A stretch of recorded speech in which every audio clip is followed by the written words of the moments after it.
The Caribbean sells you one picture: white sand, water the color of a swimming pool, a cold drink with a little umbrella in it, and not a care in the world. And I'll be honest with you, a whole lot of the time it delivers exactly that. But behind some of those postcard-perfect beaches sits a State Department warning nobody ever read to you. A stretch of rotting seaweed, the brochure carefully cropped out of the photo, and a resort where the real trouble starts the moment you step past the lobby doors. Now, I'm not here to scare you off the Caribbean. I love the place. I've spent some of the best weeks of my life down there, and I'll go back. What I'm here to do is tell you the truth your travel agent won't, because your travel agent makes a commission whether you come home relaxed or come home robbed. So today we're going through the Caribbean islands to avoid at all costs in 2026, and then, because it's not all bad news, the handful that are genuinely, quietly worth every single penny. We ranked them the honest way. And I'll tell you right now, some of these are going to surprise you, because a couple of the islands everybody thinks are perfectly safe have quietly slid the wrong direction this year. We'll get to the ones to avoid first. Then we count down the 5 safest, and number 1 is an island most Americans have never even thought to visit. The cleanest, calmest, safest beach in the entire Caribbean. Stick around for that one.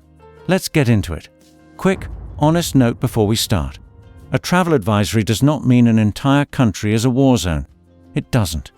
Millions of people visit these islands every year and come home with nothing but a sunburn and good photos. What an advisory means is that the odds have shifted, and a smart traveler, especially one our age, deserves to know which way before they book, not after. This is general guidance, not a prediction about your specific trip. All right. And here's how I judged every island on this list. 4 things, the 4 that actually matter once you're paying for the trip. S. State Department's own advisory level and the real crime data behind it. 2. The water and the beach itself, because 2026 is a record-breaking year for something ugly that I'll explain in a minute. 3. Hurricane risk, which is pure geography and something most folks never check. And 4. Your wallet, the hidden costs and the tourist traps. Keep those 4 in mind. Now, the ones to avoid. Let's start at the bottom, with the one that genuinely worries me. Trinidad and Tobago. I know it's beautiful. I know the beaches look incredible in the pictures. But as of 2026, the State Department has this island sitting at a level 3. Reconsider travel, which is just one single step below the most severe warning our government issues. And this isn't about petty theft. Trinidad has been under a government-declared state of emergency since spring, brought on by a sharp spike in violent crime, and the State Department specifically warns of gang activity and heightened risks of kidnapping and even terrorism. Foreigners have been among the recent victims. Now, look. Tobago, the smaller sister island, is calmer than the main island of Trinidad. But when your own government uses the words reconsider travel, a beach is not worth it. There are 20 other islands down there. Start somewhere else. Next on the avoid list, and this one hurts to say because it's a bucket list name for so many folks, Jamaica. Here's the straight truth. For years, Jamaica sat at level 3, and the State Department's language was blunt. They warned that violent crimes, including armed robberies and sexual assaults, happen frequently. And here's the part that stops people cold. They specifically noted these crimes occur even at all-inclusive resorts, behind the gates. Now, in fairness, and because I promised you the honest version, Jamaica was actually downgraded this past January from level 3 to level 2, a rare improvement that reflects some real effort to lock down the resort areas. So it's moving the right direction. But increased caution is still the rating, and the golden rule in Jamaica is simple. If you go, you stay on the resort, you book excursions only through the resort, and you do not go wandering off on your own to save a few dollars with a guy in a parking lot. Treat that rule as ironclad, or pick another island. Third, to avoid, the Bahamas. And I can already hear you. The Bahamas?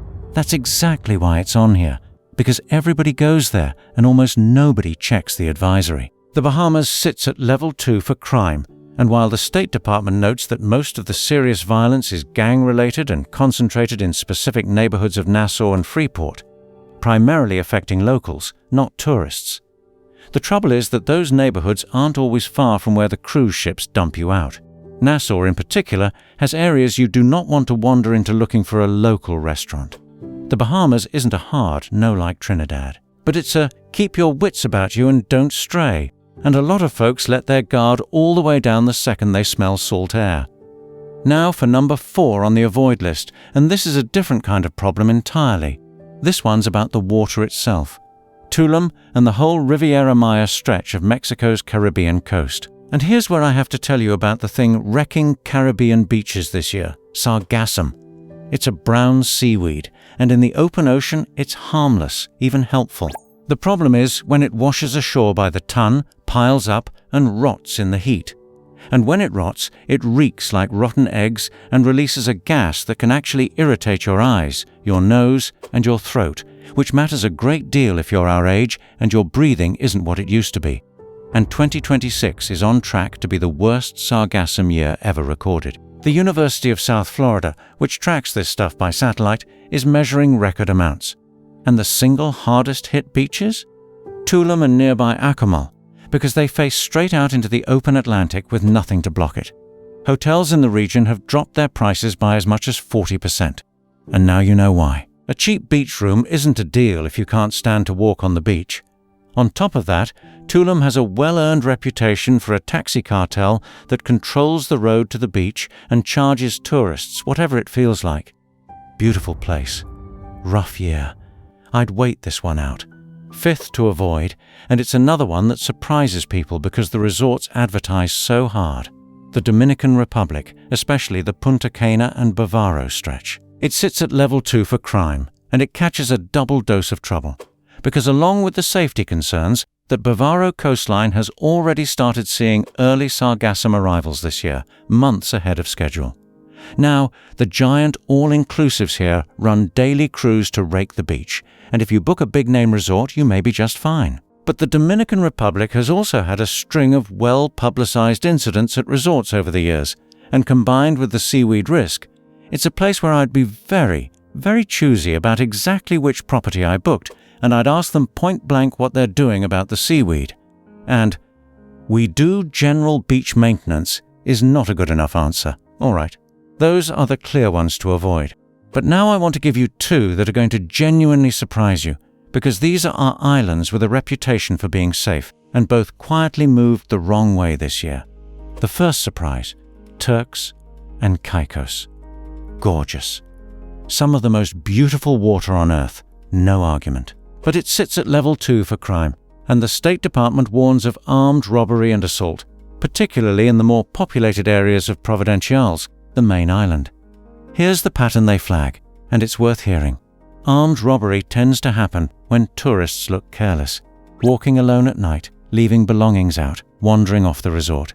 It's not a war zone, but it is not the worry-free paradise the brochures make it out to be, and a lot of people arrive with their guard completely down because nobody told them otherwise. And the second surprise, the one that shocked a lot of seasoned travelers, Grenada. For years, Grenada had a reputation as one of the safest islands in the whole Caribbean. Then this past January, the State Department bumped it up to level 2, citing armed robbery, assault, and slow police response times. And they used a phrase that ought to get your attention, that violent crime can occur anywhere on the island. Part of it is Grenada's proximity to Venezuela and the regional tensions that come with that. Now, the main tourist strip along Grand Anse Beach keeps a much stronger security presence than the residential areas, so it's not off-limits. But if you had Grenada filed in your head under totally safe, it's time to update that file. This is exactly why I do these every year, because the island that was safe 3 years ago is not automatically safe today. Now, real quick, before we get to the good part, because it's not all doom and gloom, and the second half of this video is the half that'll actually book your next vacation. Do me a favor. Tell me down in the comments which of these islands you've been to and what your experience was like. Good or bad, I want to hear it. I read every single comment, and honestly, some of the most useful, on-the-ground intel I've ever gotten came from folks just like you down there who'd just gotten back. All right. Now let's talk about the ones that are actually worth your money. The 5 safest islands in the Caribbean, counting down to the single best. Number 5 on the safe list, Barbados. If you want the classic Caribbean. The powdery pink-white sand, the turquoise water, the rum, the friendly British-flavoured culture. Barbados delivers it with far less to worry about. It has the second lowest crime rate in the entire Caribbean, beaten only by one island we'll get to in a minute. And here's a bonus most people never check. Barbados sits down at the southern edge of the region, which means direct hurricane hits are uncommon. It's not completely immune. It'll catch heavy rain in a bad season. But a direct strike is rare. Safe, beautiful, easy, and English-speaking. A wonderful, low-stress choice. Number 4. Curaçao. Now we're getting into my kind of island. Curaçao is one of the 3 Dutch islands off the coast of Venezuela, and it is genuinely one of the safest, most sensible places you can go. It's got a stable government, the Dutch legal and policing system, and noticeably lower rates of the violent crime and tourist-targeted theft that plague other islands. But here's what makes it perfect for us specifically. It sits so far south that no hurricane has ever made a direct landfall on Curaçao in recorded history. Let that sink in. Not once, ever. The beaches are calm and shallow, the medical facilities are good and modern, and it's got real culture and history in that colourful old Dutch capital, not just a beach and a bar. Safe, storm-proof, and interesting. That's a rare combination. Number 3. Aruba.